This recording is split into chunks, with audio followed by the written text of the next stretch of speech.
They called her a temptress, a home-wrecker, the woman who brought down a king. For thousands of years, her name has been whispered with judgment, painted with shame. But what if everything you've been told about Bathsheba was a lie? Jerusalem, 1000 BC.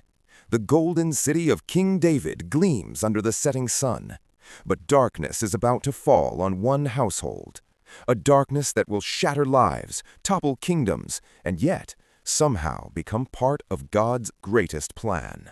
On a rooftop overlooking the palace, a young woman prepares for her evening ritual.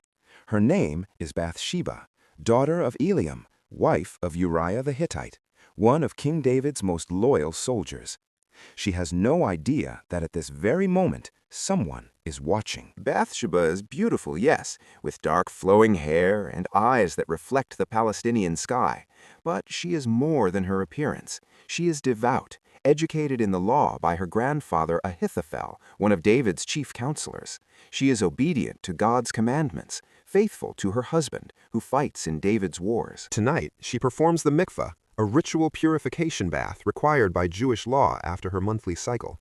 This isn't vanity. This isn't seduction. This is simply a woman following God's commandments, unaware that her obedience is about to change the course of history. What happens when the most powerful man in Israel tries to cover up his sin? How far will a king go to protect his reputation? And can a woman with no power, no voice, no choice, somehow survive the storm that's coming? This is not the story you've been told. This is not the seductress of legend. This is the true story of Bathsheba, the woman history blamed, but God restored. Subscribe to see how this unfolds, and comment where you're watching from. I'd love to say hello to you, just to know how far our story is reaching across the world. From his palace balcony, King David stands alone. He cannot sleep, restless from battles won, but a heart unfulfilled. And then he sees her. One glimpse, one moment of weakness, and the most powerful man in Israel makes a decision that will cost lives, destroy reputations, and test the very mercy of God. David sends servants to inquire, "Who is that woman?" The answer comes back with a warning he chooses to ignore. That is Bathsheba, daughter of Eliam, wife of Uriah the Hittite. Wife of Uriah, his most loyal soldier. But desire has already taken root where wisdom should reign. Royal messengers arrive at Bathsheba's door, a summons from the king. She is confused, frightened even. Why would King David want to see her? Her husband is away at war. But you don't refuse a king. You don't question his authority. You simply obey. Bathsheba is escorted through torchlit corridors of power. Her heart pounds. Her mind races with questions. She passes guards, servants, officials, all averting their eyes. They know why she's here. She's the only one who doesn't. She enters the king's private chambers. Velvet curtains, golden lampstands, the scent of perfumed oil. David dismisses the servants, and in that moment, Bathsheba realizes the terrible truth. She has no power here, no choice, no voice. What happens next will haunt her. What happens next will change everything. She returns home in the darkness before dawn, shaken, confused, violated, though she doesn't yet have words for it. She prays this was a one-time mistake. She prays David will forget about her. She prays her husband will return soon from war. But some prayers aren't answered the way we hope. Weeks pass in anxious silence, and then Bathsheba realizes the worst possible outcome. She's pregnant. Her husband has been at war for months. Adultery in Israel is punishable by death, by stoning. She has no options, no escape. So she sends a simple, devastating message to the king. I am with child. The sun hangs low over Jerusalem, painting the stone city in shades of amber and rose. Smoke rises from evening cooking fires. Children's laughter echoes through narrow streets as families gather for the evening meal. It's an ordinary day in the city of David, or so it seems. High on a rooftop in the upper city, Bathsheba climbs the stone steps carrying clay jars of water. Her home is modest but comfortable, the dwelling of a soldier's wife. The roof serves many purposes, drying laundry, storing grain, catching cool evening breezes. Tonight, it serves another purpose entirely. Bathsheba sets down the water jars beside a shallow stone basin. According to the law of Moses, a woman must purify herself after her monthly cycle before she can resume normal life, before she can pray, before she can be with her husband again. This isn't optional. This is commanded by God Himself in Leviticus. She closes her eyes and whispers a prayer, thanking God for His commandments, asking Him to bless Uriah in battle, praying for his safe return. She thinks of her husband constantly. He's been gone for 3 months now, fighting the Ammonites at Rabbah. She misses his steady presence, his quiet strength, his honor. Bathsheba loosens her hair, long, dark, cascading down her back. She removes her outer robe, standing in a simple white linen undergarment. The ritual is private, sacred, meant only for God's eyes. But tonight, someone else is watching, someone who should know better, someone who has the power to take whatever he desires. Across the city, elevated above the common dwellings, King David stands on his palace balcony. He cannot sleep. Spring, the time when kings go to war, yet he remained in Jerusalem while his army fights. He sent Joab, he sent his men, but he stayed behind. And in that restlessness, in that idle moment, his eyes wander where they shouldn't. And he sees her, a woman on a distant rooftop, illuminated by the dying light, beautiful, alone, vulnerable. For a moment, David's heart stirs, not with love, but with desire, not with admiration, but with want. He should look away, he should return inside, he should remember his own teachings about coveting another man's wife. But he doesn't. David turns to a nearby servant. "Who is that woman?" His voice carries an edge, not curiosity, but command. The servant knows immediately which woman the king means. Everyone knows Bathsheba. Her grandfather, Ahithophel, is one of David's own counselors. Her husband, Uriah, is in David's elite guard, the mighty 30. The servant hesitates, then speaks carefully. "That is Bathsheba, daughter of Eliam, wife of Uriah the Hittite. The message is clear. She is married. She is connected to your most loyal men. She is not available." But David hears only one thing, her name, Bathsheba, daughter of the oath. How ironic. "Send for her," David says, just like that. 2 words that will destroy lives. The servant's face betrays his shock, but he bows and obeys, because what else can he do? You don't argue with the king. You don't question his orders, even when those orders are wrong, even when they violate everything the king himself has taught about God's law. 2 palace guards arrive at Bathsheba's door after dark. They carry torches that cast dancing shadows on the narrow street. Their armor gleams bronze in the flickering light. Neighbors peek through windows, then quickly pull curtains closed. Everyone knows what royal messengers at night might mean, but no one dares speak of it. Bathsheba opens the door, her heart immediately racing. Has something happened to Uriah? Is he wounded? Dead? But the guards don't bring news of her husband. They bring a summons from the king. "King David requests your presence at the palace." Requests, as if she has a choice. "The king wants to see me? Why?" Bathsheba's voice trembles. The guards don't answer. They don't know, or they won't say. "I must dress properly," she says, buying time to think. But there's nothing to think about. You don't refuse a royal summons. In ancient Israel, the king's word is law. To disobey is treason. Bathsheba wraps herself in her best outer robe, deep blue with modest embroidery. She covers her hair with a veil. She tries to steady her breathing. The guards lead her through winding streets toward the palace. Jerusalem sleeps, but she feels 1,000 eyes watching from dark windows.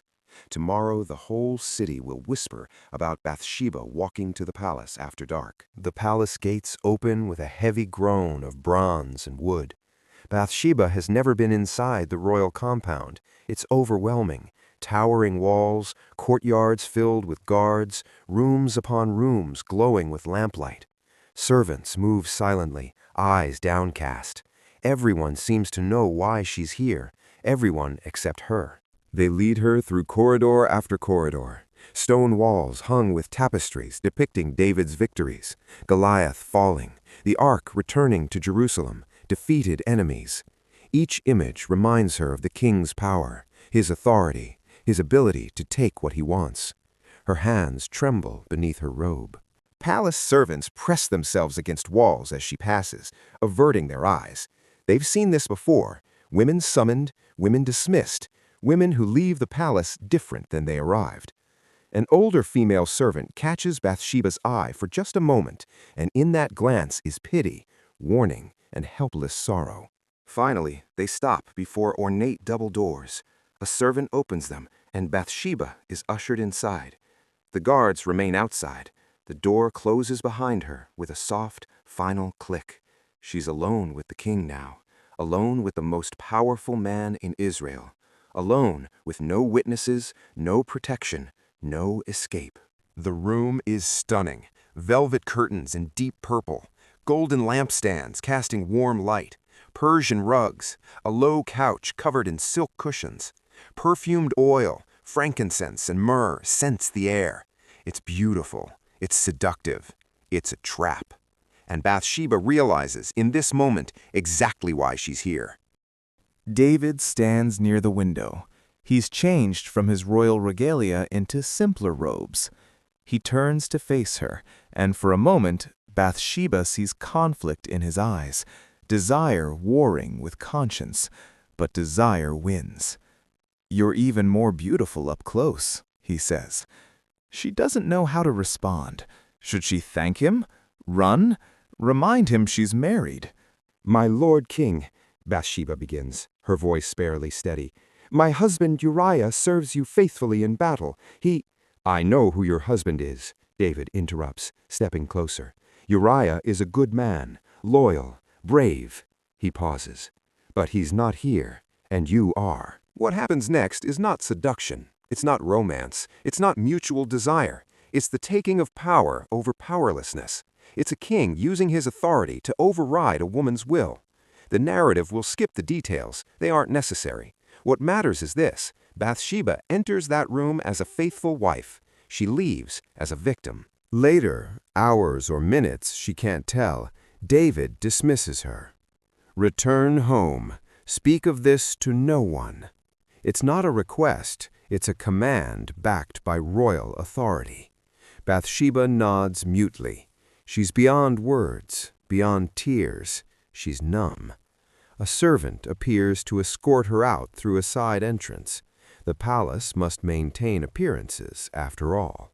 Bathsheba walks home alone through the pre-dawn darkness. No guards escort her this time. Too visible, too obvious.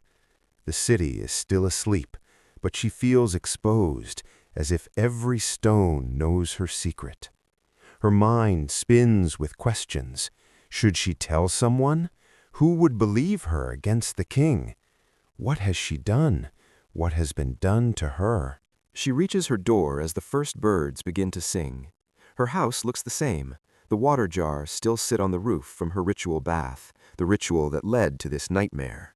But she is not the same. She was summoned as Bathsheba, faithful wife of Uriah. She returns as Bathsheba, the king's secret. And secrets, she will learn, have consequences. Days pass, then weeks. Bathsheba goes through the motions of normal life, drawing water, grinding grain, praying in the synagogue. She tells no one. Who could she tell? Her grandfather, Ahithophel, serves in David's court. Telling him would destroy his position. Her friends would judge her. Her neighbors already whisper. So she carries the secret alone, praying it will simply fade. But then comes the realization every woman dreads in such circumstances. Her monthly cycle, usually precise, doesn't come. Days turn to weeks of waiting, hoping, denying. But her body knows the truth. Morning nausea confirms it. The tenderness in her breasts, the fatigue. She's pregnant. And Uriah has been at war for 3 months. Bathsheba counts again and again, desperate to be wrong. But the math is undeniable. Uriah left for battle 3 months ago. This pregnancy is 6 weeks along, maybe 7. Everyone will know. The whole city will count on their fingers and know. In Israel, adultery is punishable by death by stoning. They'll drag her to the city gates, and she has no choice. She sends a message to the palace, a simple note delivered by a trusted servant who won't ask questions.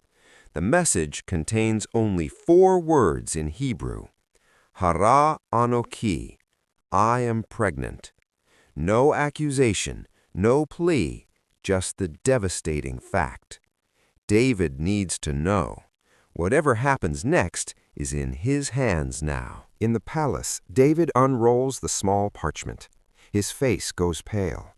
4 words that shatter his world. The affair he thought was secret, buried, forgotten, now has consequences that grow day by day in Bathsheba's womb. He crumples the message, mind racing. He must fix this. He must cover this. He must act quickly. David summons his general Joab, not in person, but through a messenger to the battlefield at Rabbah. The message is simple. Send Uriah the Hittite to Jerusalem. The king wishes to hear a report on the war. It's a reasonable request. No one will suspect. And if Uriah comes home, sleeps with his wife, the child will appear legitimate. Problem solved. At the siege of Rabbah, Uriah the Hittite receives an unexpected summons. He's in the midst of battle, covered in dust, blood, and exhaustion. But orders are orders. He washes hastily, changes into cleaner clothes, and begins the journey to Jerusalem. He has no idea he's walking into a trap. No idea his wife carries another man's child. No idea his king has betrayed him. Days later, Uriah arrives in Jerusalem. He goes directly to the palace, still wearing his travel-stained clothes. David greets him warmly, too warmly. "Uriah, my faithful soldier, tell me, how goes the battle? How is Joab? How are the men?" They discuss strategy, troop movements, supplies. David is unusually interested, unusually generous. After the report, David dismisses Uriah with a smile. "You've traveled far. Go home to your house, wash your feet, rest, be with your wife." He even sends a gift behind him, food from the royal table. The implication is clear. Go home, enjoy your wife, consummate. But David doesn't understand the man he's dealing with. But Uriah doesn't go home. Instead, he sleeps at the entrance to the palace with the other servants and guards. Word reaches David. Uriah did not go to his house. David is stunned. His simple plan is failing. He summons Uriah again.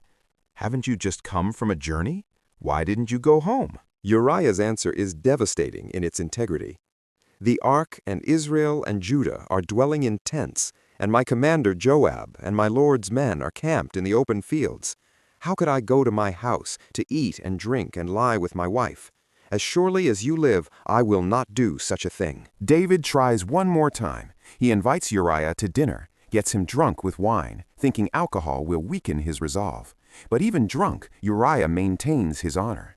He sleeps again at the palace entrance, refusing to go home while his brothers fight. His loyalty is unshakable, his integrity is unbreakable, and that, tragically, seals his fate. That night, David lies awake, mind racing. Uriah won't cooperate. The pregnancy will soon be visible. His sin will be exposed. His kingdom will be scandalized. His reputation will be destroyed. And in that dark hour, David makes the darkest decision of his life. If Uriah won't provide cover for the child, then Uriah must die. Morning comes. David summons his scribe. He dictates a letter to General Joab, a letter of such calculated evil it's breathtaking.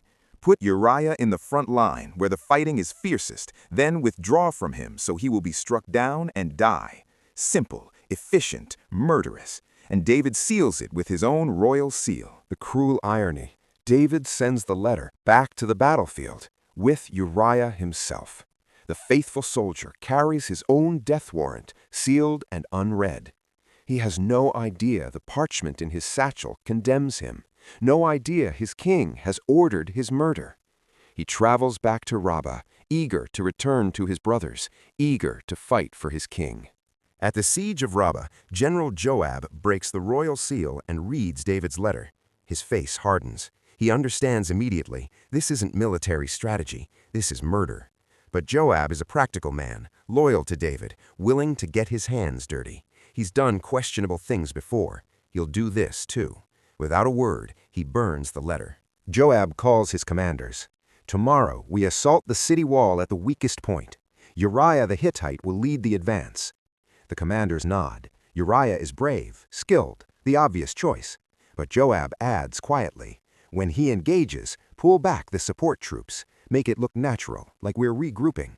The commanders exchange glances. They understand. Uriah straps on his armor, bronze breastplate, helmet, sword, shield. He's fought countless battles for David. He's one of the mighty 30, the elite warriors. He's survived impossible odds before. Today feels no different. He prays a soldier's prayer. Lord, grant me courage, protect my brothers, give us victory. He has no idea this is his last prayer. Dawn breaks over Rabbah. The Israelite forces advance toward the city walls. Uriah leads his unit with courage and skill. Arrows rain down from the battlements. Stones crash around them. But Uriah presses forward, shield raised, sword ready. His men follow his example. He's the kind of leader soldiers would die for, the kind of man David once was. Uriah reaches the wall, engaging enemy soldiers hand to hand. He's magnificent, every bit the hero, fighting with skill and bravery. But then he notices something wrong. The support troops that should be advancing are pulling back. He's exposed, isolated, surrounded. He turns, confused, and in that moment of confusion, an enemy arrow finds its mark. The arrow pierces through a gap in his armor, between breastplate and shoulder. He staggers. A second arrow strikes his thigh. He falls to his knees, still fighting, still loyal, still brave. More arrows follow. The enemy soldiers close in. Uriah the Hittite, faithful husband, loyal soldier, man of honor, dies on a battlefield, murdered not by enemies, but by his own king. When the battle subsides, Israelite soldiers retrieve Uriah's body. They carry him with honor, speaking of his bravery, his sacrifice. Joab watches silently, knowing the truth. That night, Joab writes his report to David. Your servant Uriah the Hittite is dead. The message is clinical, brief. Mission accomplished. A messenger rides hard to Jerusalem, carrying Joab's report. He arrives dusty and exhausted at the palace. David receives him immediately. The messenger delivers his rehearsed speech. The men fought bravely, but the enemy had the advantage at the wall. We lost several good men, including your servant Uriah the Hittite. David responds with carefully practiced grief. Don't let this upset you. The sword devours one as well as another. Press the attack and destroy the city. He dismisses the messenger, then sits back on his throne. Relief washes over him. The problem is solved. Uriah is dead. The scandal can be contained. Or so he thinks. The news reaches Bathsheba through official channels. Soldiers come to inform the widow. Your husband Uriah has fallen in battle, fighting bravely for the king. They speak with respect, with honor. They don't know he was murdered. They don't know she's pregnant with the king's child. They see only a grieving widow. And she does grieve. Whatever else is true, Uriah was a good man. He didn't deserve this. He was honorable, faithful, loyal to a fault. And now he's dead. Killed, she suspects, because of her. The guilt crushes her. She tears her clothes according to custom, covers herself in ashes, weeps loudly. Her mourning is real, even if complicated. For 7 days, Bathsheba observes the required mourning period. Neighbors bring food. Women come to sit with her, crying together. No one mentions the timing, that Uriah was away at war when she conceived. No one dares speak the whispers out loud. And Bathsheba says nothing. What could she say? The king summoned me, I had no choice? Who would believe her? The 7 days end. Bathsheba washes the ashes from her hair, changes from her mourning clothes, and then, with perfect calculated timing, she receives another royal summons. King David wishes to marry her, to provide for the widow of his fallen soldier. How generous, how noble. The city will praise his kindness. No one will question it. The wedding is quick, quiet, private. No grand celebration, no public feast, just a simple ceremony in the palace, witnessed by a few officials. Bathsheba becomes David's wife, one of several, though that doesn't soften the scandal she knows is coming.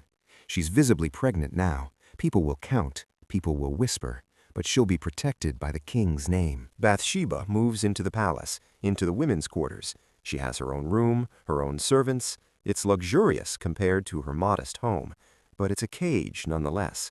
The other wives, Michal, Abigail, others, watch her with a mixture of pity and contempt. They know what she is, what happened. They keep their distance. Throughout Jerusalem, tongues wag. Did you hear? The king married Uriah's widow. Already pregnant, they say. How convenient. Uriah was at war for months before he died. She must have. The whispers never reach David's ears. No one dares. But Bathsheba hears them. In markets, in hallways, in the silence of averted eyes. Bathsheba's belly grows. The baby moves inside her. Strong kicks. Active. A son, the midwives predict. David visits occasionally, bringing gifts, asking how she feels. But there's no warmth, no real connection. This isn't love. This is damage control. She's carrying evidence of sin, and they're both counting days until the birth can rewrite the timeline. What David and Bathsheba don't know, what they can't see, is that heaven is watching. And the thing David had done displeased the Lord. The Hebrew word is stronger than displeased. It means was evil in the eyes of the Lord. Murder, adultery, abuse of power, lies, cover-up. Every sin is recorded, and God will not be silent. What David and Bathsheba don't know, what they can't see, is that heaven is watching. And the thing David had done displeased the Lord. The Hebrew word is stronger than displeased. It means was evil in the eyes of the Lord. Murder, adultery, abuse of power, lies, cover-up. Every sin is recorded, and God will not be silent. Bathsheba goes into labor. Hours of pain, struggle. Finally, a son is born, healthy, strong, crying loudly. David visits briefly, acknowledging the child. Servants celebrate quietly. The timeline works. The baby could plausibly be Uriah's, conceived just before he left for war. The scandal is buried, or so they think. But 7 days after the birth, a visitor arrives at the palace, Nathan the prophet. He's an older man with fierce eyes and a voice that speaks for God. Palace guards try to announce him properly, but Nathan brushes past them. He's not here for pleasantries. He demands audience with the king. David, curious and slightly nervous, agrees to see him. Nathan doesn't waste time with greetings. He launches immediately into a story. There were 2 men in a certain town, one rich and the other poor. The rich man had many flocks and herds, but the poor man had nothing except one little lamb. He raised it, and it grew up with his family. It ate from his own table, drank from his cup, slept in his arms. It was like a daughter to him. Now, a traveler came to the rich man, and he wanted to prepare a meal for his guest, but instead of taking one of his own animals, the rich man took the poor man's lamb and prepared it for his visitor. The rich man took the only thing the poor man had. He stole it and killed it. David jumps to his feet, outraged. As surely as the Lord lives, the man who did this must die. He must pay for that lamb 4 times over, because he did such a thing and had no pity. His voice echoes through the throne room. The guards shift nervously. David's face is red with righteous anger. And Nathan lets the silence hang for 1 heartbeat. 2, 3. Then Nathan points directly at David, and his voice cuts like a sword. You are the man. The throne room goes deadly silent. David's face drains of color. This is what the Lord says. I anointed you king over Israel. I delivered you from Saul. I gave you everything. Why did you despise my word? You struck down Uriah the Hittite with the sword and took his wife to be your own. You killed him with the sword of the Ammonites. Nathan continues, relentless. Because of this, the sword will never depart from your house. I will bring disaster on you from your own family, and the son born to you will die. The words land like hammer blows. David collapses back onto his throne. There's no excuse he can offer, no justification, no escape. He's been exposed by God himself. I have sinned against the Lord. 3 simple words, no excuses, no blame shifting. Nathan nods. The Lord has taken away your sin. You are not going to die. But because by doing this you have shown utter contempt for the Lord, the son born to you will die. Word reaches the women's quarters. Bathsheba hears fragments. Nathan the prophet confronted the king. Judgment pronounced. The child will die. Her blood runs cold. Her baby, nursing at her breast, content and healthy. He's innocent. He didn't sin. He didn't choose any of this. but he'll pay the price. That very day, the baby becomes sick. It starts with a fever. Then he won't nurse. Then he cries weakly, too weak even to scream. Bathsheba calls for physicians, but there's nothing they can do. David arrives, sees the dying child, and something breaks inside him. He tears his clothes, lies on the ground, refuses to eat.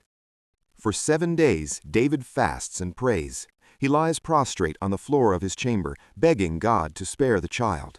Palace elders try to raise him, to get him to eat. He refuses. The Lord may yet have mercy. The child may yet live. But Bathsheba knows better. Nathan spoke God's word, and God's word doesn't fail. Bathsheba keeps vigil beside her dying son. She rocks him, sings to him, begs him to drink. His little body burns with fever. His breathing becomes labored.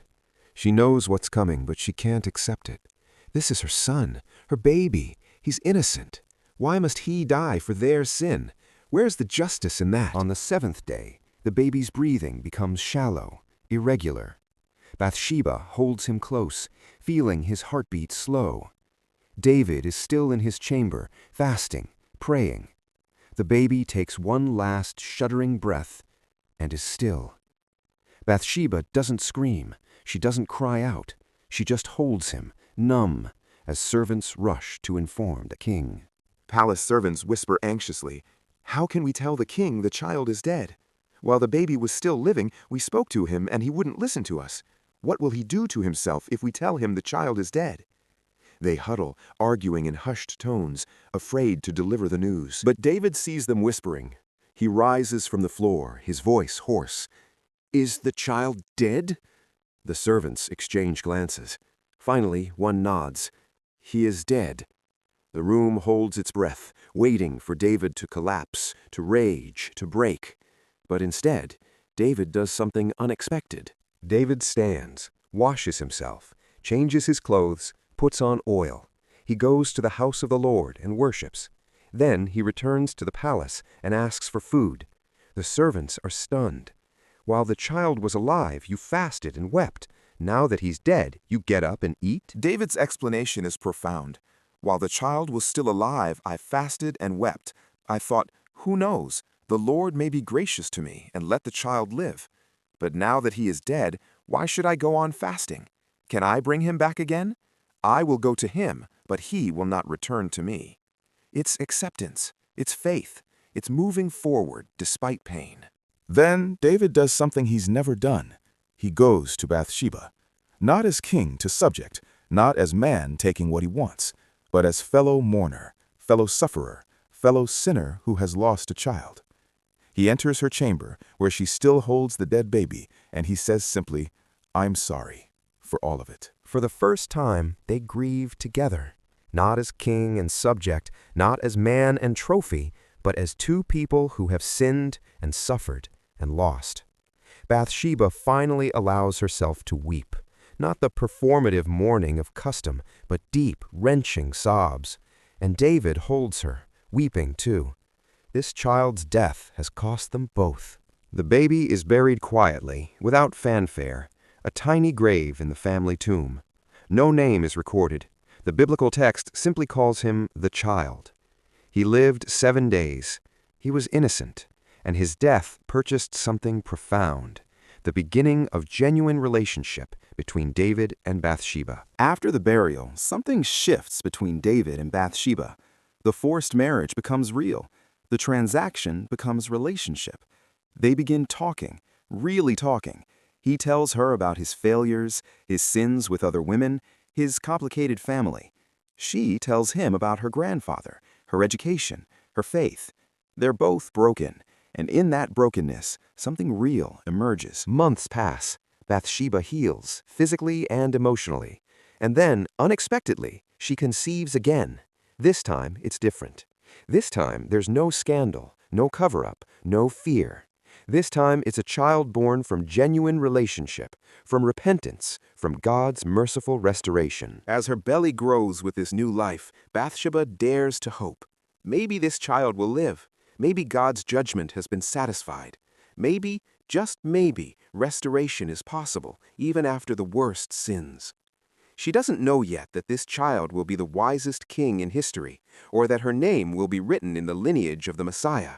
She just knows she's still alive, she's still here, and that has to mean something. The labor is long but successful. Bathsheba gives birth to a son, strong, healthy, crying loudly. The contrast to her first child couldn't be greater. This baby lives. This baby thrives. David is present for the birth this time, waiting anxiously outside the chamber. When the midwife announces a son, his face— Bathsheba names him Solomon, from shalom, meaning peace. After all the violence, scandal, and death, she wants peace. David holds his son, marveling at the tiny fingers, the perfect features.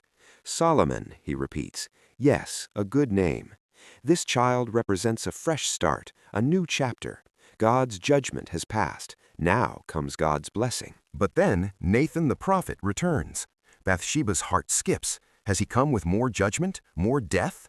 But Nathan's face is different this time, softer. He bows respectfully. I bring a message from the Lord concerning the child. David and Bathsheba brace themselves. Nathan smiles. The Lord loves this child. Nathan continues, because the Lord loves him, he shall be called Jedediah, beloved of the Lord. The name echoes through the room. This child, born from sin and scandal, is beloved by God. This child, who should have been rejected, is chosen. This child will be great. David and Bathsheba weep, but this time they're tears of gratitude, not grief. From that moment, Bathsheba pours herself into raising Solomon. She's no longer the passive victim, the silent scandal. She becomes an active mother, teacher, spiritual guide. She educates him in Torah, in wisdom, in righteousness. She tells him stories of Abraham, Moses, Joseph. She teaches him to fear the Lord, to value wisdom above wealth. Solomon grows unlike David's other sons. He's not interested in military glory or political scheming. He asks profound questions. Why does God allow suffering? What is true wisdom? How should a king rule justly? David and Bathsheba exchange amazed glances. This child is special. God's hand is clearly on him. As Solomon grows, Bathsheba grows too. She learns palace politics, court dynamics, power structures. She's no longer naive. She observes how David's other sons, Amnon, Absalom, Adonijah, maneuver for position. She sees the dangers surrounding Solomon, and she begins to strategize, not for herself, but for her son's protection and future. David's family is complicated, dysfunctional. Amnon rapes his half-sister Tamar. Absalom murders Amnon in revenge, then leads a rebellion against David. Violence begets violence, exactly as Nathan prophesied. The sword will never depart from your house. Bathsheba watches these horrors unfold, holding Solomon closer, more determined than ever to protect him. During one of these crises, David makes a private vow to Bathsheba. They're alone in his chamber, the city in chaos from Absalom's rebellion. David looks at Solomon, then at Bathsheba. This son will be king after me. I swear it by the Lord. Not Adonijah, not any other. Solomon will sit on my throne. Bathsheba remembers every word. She'll need to. Bathsheba ensures Solomon receives the best education. She brings scholars, prophets, wise men to tutor him. Solomon learns languages, mathematics, natural sciences, poetry, music. But most importantly, he learns wisdom, not just knowledge, but discernment, understanding, the fear of the Lord. He's being prepared, though he doesn't know it yet, to be king. Over the years, Bathsheba's reputation shifts in the palace. She's no longer the scandal. She's Solomon's mother, respected for her wisdom, her insight, her influence with the king. David consults her on matters of state. Other wives defer to her. She's become powerful, not through manipulation, but through genuine growth and earned respect. Solomon and Bathsheba develop an extraordinarily close bond. He trusts her judgment completely. She understands his heart. He tells her his dreams, his fears, his questions. She guides him with both firmness and gentleness. Their relationship will later inspire, some believe, the famous Proverbs 31 description of the noble woman, wisdom passed from mother to son. Years pass relatively peacefully. Solomon grows into a young man, wise, thoughtful, deeply spiritual. David grows old, his health failing. The kingdom is stable but waiting. Everyone knows succession is coming, and everyone knows David has many sons. The question isn't if there will be conflict, it's when. Bathsheba senses the coming storm. She sees Adonijah growing ambitious. She hears whispers of allegiances forming. She remembers David's promise, Solomon will be king. But promises mean nothing without action. She begins making her own alliances, quietly, carefully. She strengthens her friendship with Nathan the prophet. She cultivates relationships with loyal officials. She prepares. One evening, Bathsheba stands on her balcony overlooking Jerusalem. The city glows with evening fires. Solomon is inside, studying. David rests in his chamber, increasingly frail.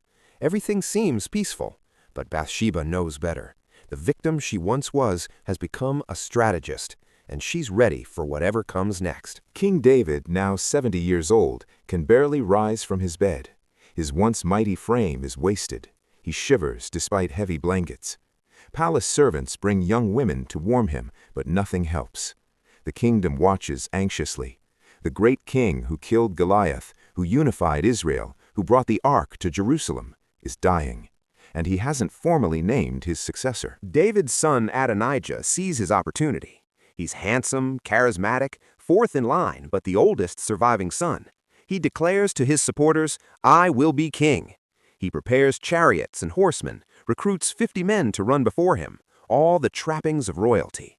It's a public claim to the throne, while David still lives. Adonijah gathers powerful allies, Joab, David's military commander, and Abiathar, the priest. These are not small names. These are pillars of David's kingdom. He invites all his brothers, except Solomon, and all the royal officials, except those loyal to Solomon.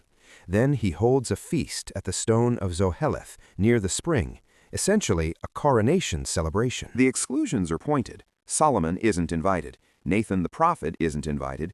Zadok the priest, loyal to David's promise, isn't invited. Benaiah the warrior, Solomon's supporter, isn't invited. The message is clear. Adonijah is cutting out all opposition before they can react. This isn't just a feast, it's a coup. Nathan immediately goes to Bathsheba's chambers. She receives him with concern. Nathan doesn't make social calls. He speaks urgently. "Have you not heard? Adonijah has become king, and our Lord David knows nothing about it." Bathsheba's blood runs cold. Everything she's feared, everything she's prepared for, it's happening now. Your life and Solomon's life are in danger. If Adonijah becomes king, he will eliminate all threats to his throne. That means Solomon, that means you. Bathsheba listens, her mind racing. Years of observation, years of learning palace politics, years of preparation, all leading to this moment. What do we do? Nathan outlines the strategy. Go to King David. Remind him of his oath, "Solomon your son shall be king after me." Ask him why Adonijah is declaring himself king. While you're still speaking with David, I'll come in and confirm everything you've said. Together, we'll force David to act before it's too late. Bathsheba stands alone after Nathan leaves. This is it, the moment that will determine everything. She can stay silent, safe, passive, and watch her son killed and herself exiled or executed. Or she can act. She can speak. She can fight. The girl summoned to the palace all those years ago would have stayed silent. But that girl is gone. The queen mother has taken her place. Bathsheba enters David's bedchamber. The king looks even worse up close, skin pale, hands trembling, eyes cloudy. But his mind is still sharp. She bows low, respectfully. This isn't manipulation. This is protocol, honor, and strategic communication all at once. "My lord king," she begins, her voice steady despite her racing heart. "My lord, you yourself swore to me, your servant, by the Lord your God, Solomon, your son, shall be king after me, and he will sit on my throne. But now Adonijah has become king, and you, my lord the king, do not know about it." She speaks clearly, respectfully, but with undeniable urgency. She's reminding David of his oath, informing him of the crisis, and subtly warning him of the danger. She continues, "He has sacrificed great numbers of cattle, fattened calves and sheep, and has invited all the king's sons, Abiathar the priest, and Joab the commander of the army, but he has not invited Solomon your servant." Each fact lands like a stone. Bathsheba isn't hysterical, isn't emotional. She's presenting clear evidence of a conspiracy happening right now. Then she makes it personal. My lord the king, the eyes of all Israel are on you, to learn from you who will sit on the throne after you. Otherwise, as soon as my lord the king is laid to rest with his ancestors, I and my son Solomon will be treated as criminals. She's not just appealing to David's oath, she's appealing to his love for her and Solomon. Their lives depend on his action. While Bathsheba is still speaking, Nathan the prophet is announced and enters. The timing is perfect. Bathsheba has planted the seed. Nathan will confirm and strengthen it. Nathan bows. My lord king, have you declared that Adonijah shall be king after you? Today he has gone down and sacrificed many cattle, fattened calves and sheep. Nathan continues. He has invited all the king's sons, the commanders of the army, and Abiathar the priest. Right now they are eating and drinking with him and saying, Long live King Adonijah. But me, your servant, and Zadok the priest, and Benaiah and your servant Solomon he did not invite. Nathan's testimony matches Bathsheba's exactly. The conspiracy is undeniable. David's eyes flash with the old fire. The warrior king isn't entirely gone. Is this thing done by my lord the king, and you haven't told your servants? Nathan asks pointedly. The implication is clear. Either David authorized this, unlikely, or it's a betrayal happening under his nose. David's jaw sets. Call Bathsheba to me, he commands. Bathsheba returns to the chamber. David looks at her with full clarity and speaks with the authority of his younger days. As surely as the Lord lives, who has delivered me out of every trouble, I will surely carry out this very day what I swore to you by the Lord, the God of Israel. Solomon your son shall be king after me, and he will sit on my throne in my place. Bathsheba bows deeply, her face nearly touching the ground. May my lord King David live forever. It's formal, respectful, but there's also genuine gratitude, even love. This man who once violated her has become her true partner, protector of their son, keeper of promises. Their relationship has come full circle, from sin to redemption. David's voice rings with command. Call in Zadok the priest, Nathan the prophet, and Benaiah son of Jehoiada. They enter immediately. David issues rapid-fire orders like the general he once was. Take your Lord's servants with you, and have Solomon my son mount my own mule, and take him down to Gihon Spring. There have Zadok the priest and Nathan the prophet anoint him king over Israel. Blow the trumpet and shout, Long live King Solomon. Then you are to go up with him, and he is to come and sit on my throne and reign in my place. I have appointed him ruler over Israel and Judah.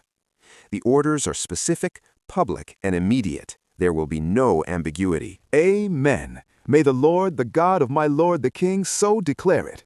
As the Lord was with my lord the king, so may he be with Solomon, to make his throne even greater than the throne of my lord King David. It's not just obedience, it's passionate support. Solomon is brought to his father's chamber. He enters, confused. He knows nothing of Adonijah's feast, nothing of the crisis. David looks at his son with pride and speaks publicly before all assembled. Solomon, today you become king. The Lord chose you. I have sworn it. Go with Zadok and Nathan and Benaiah. They will anoint you at Gihon. They bring David's personal royal mule, a symbol of kingship, as kings didn't ride horses in Israel but mules. Solomon mounts it, still processing what's happening. Zadok carries the horn of oil from the sacred tent. Nathan walks alongside. Benaniah and the Kerethites and Pelethites, David's elite guards, surround them. The procession moves through the palace toward the city. They descend to Gihon Spring, a sacred water source at the base of the city of David. A crowd gathers, word spreading rapidly. The king has sent Solomon to be anointed. People pour out of houses, shops, markets. This isn't a secret ceremony in the palace. This is public, undeniable, witnessed by thousands. At the spring, Zadok takes the horn of oil and pours it over Solomon's head. The oil runs down his face, his neck, soaking into his robe. It's the same oil used to anoint Saul, David, all the kings of Israel, mixed with myrrh, cinnamon, and sacred spices. The scent fills the air. Solomon kneels, then rises as King Solomon. Benaiah raises the ram's horn trumpet and blows, a long, piercing blast that echoes off the surrounding hills. The crowd erupts, "Long live King Solomon! Long live King Solomon!" The chant builds, grows, becomes a roar. People play flutes, tambourines, lyres. The celebration is spontaneous, joyful, deafening. Solomon rides back up to the city on the royal mule, now officially king. The crowd follows, dancing, singing, playing instruments. The noise is so loud, the ground shook with the sound. Every street pours out people to join the procession. It's not just a coronation, it's a revolution of joy, a public declaration that cannot be undone. Meanwhile, at the stone of Zoheleth, Adonijah's feast is winding down. They've eaten the sacrificed cattle, drunk the wine, declared themselves the new administration. Then they hear it, distant at first, then growing louder, a roar of celebration. Joab, the old general, recognizes the sound of a ram's horn. Why is the city in such an uproar? Jonathan, son of Abiathar, arrives running. Adonijah greets him hopefully. "Come in. A worthy man like you must be bringing good news." But Jonathan's face is grim. "Not at all. Our Lord King David has made Solomon king." He describes the anointing, the procession, the crowds. The color drains from Adonijah's face. Moreover, the royal officials have come to congratulate our Lord King David, saying, "May your God make Solomon's name more famous than yours." And the king bowed in worship on his bed. That's it. David officially endorsed Solomon. The conspiracy is over. Adonijah's guests panic. They abandon the feast, scattering in every direction, afraid to be associated with treason. Adonijah, terrified of Solomon's retribution, runs to the sacred tent and grabs the horns of the altar, a place of sanctuary. It's the ancient equivalent of claiming asylum in a church. Word reaches Solomon. Adonijah is afraid of you and has seized the horns of the altar, saying, "Let King Solomon swear to me today that he will not put his servant to death with the sword." Solomon's response reveals his wisdom. If he shows himself to be worthy, not a hair of his head will fall to the ground. But if evil is found in him, he will die. It's justice, balanced with mercy. Give Adonijah a chance to prove loyalty. Guards bring Adonijah before Solomon. He bows. Solomon says simply, "Go to your home." Adonijah is dismissed, humiliated, but alive. Solomon sits on his father's throne for the first time. The room is filled with officials, priests, military commanders, all bowing, pledging loyalty. He's young, perhaps 20, but there's a gravity about him, a wisdom beyond his years. Bathsheba watches from the side, her heart swelling with gratitude, awe, and relief. Her son, the king. Bathsheba is officially named Gebirah, the Queen Mother, the most powerful woman in the kingdom. It's not just an honorary title. The Queen Mother in Israel has real political power, sitting at the king's right hand, advising him, interceding for the people. Bathsheba, once powerless, is now second only to the king himself in influence. Not long after, David dies peacefully in his bed. He lived to see Solomon established, his promise fulfilled, his son secured. His last words to Solomon were instructions on wisdom, justice, and following God's law. Bathsheba is present when he dies, holding his hand. Despite everything, the sin, the scandal, the suffering, she weeps genuinely. He became more than the man who violated her. He became her partner in redemption. Solomon's reign begins with a stunning display of wisdom. When two women come to him, both claiming this same baby, he orders the child cut in half. The real mother immediately begs him to give the baby to the other woman rather than kill it. Solomon declares her the true mother. Word spreads throughout Israel. This king has wisdom from God. Solomon regularly consults his mother. She sits at his right hand during court sessions. When he faces difficult decisions, he asks her opinion. She's seen palace politics from the bottom and the top. She's survived scandal, grief, conspiracy. Her wisdom is hard-won, and Solomon values it immensely. Solomon undertakes the greatest project of his reign, building the temple of God in Jerusalem. It's the temple David planned but couldn't build. God said his hands had shed too much blood. Solomon oversees every detail, the gold-covered walls, the olive-wood cherubim, the bronze pillars. It takes 7 years, and when it's complete, The glory of the Lord fills the temple so powerfully the priests can't even enter. Solomon writes thousands of proverbs, many collected in the biblical book of Proverbs. And there in Proverbs 31 is a passage titled The Sayings of King Lemuel, an inspired utterance his mother taught him. Many scholars believe Lemuel is Solomon, and this is Bathsheba's teaching.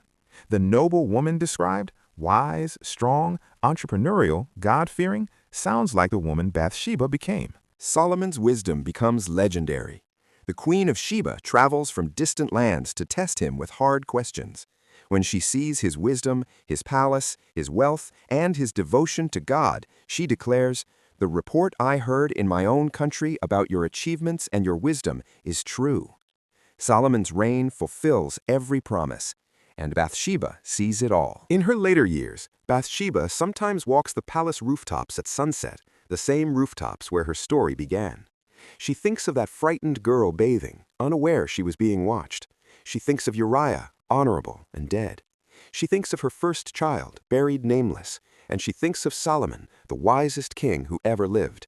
Somehow, impossibly, God brought beauty from ashes. Centuries later, a gospel writer named Matthew will trace the genealogy of Jesus Christ.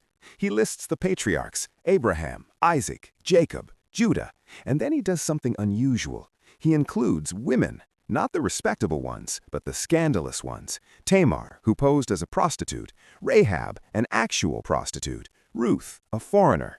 And there, in Matthew 1:6, he writes, David was the father of Solomon, whose mother had been Uriah's wife. Not Bathsheba the queen, not Bathsheba the beauty, but Uriah's wife. A reminder of sin, of the cost, of the brokenness God redeemed. And from her line, 42 generations later, comes Jesus Christ, the ultimate redemption, the ultimate restoration, the proof that God can take the worst human failures and weave them into his greatest plan. For centuries, people called her a seductress, blamed her for David's fall. But the truth is more complex. She was a victim who became a survivor who became a queen who became a kingmaker who became part of the Messiah's lineage. History blamed her, but God restored her. This is the woman history blamed, but God restored. Not because she was perfect, she wasn't. Not because she deserved it, none of us do. But because God's grace is greater than our worst moments. His redemption is deeper than our deepest shame, and his plans cannot be thwarted by human sin. Bathsheba's story isn't about blame, it's about restoration, and that makes all the difference.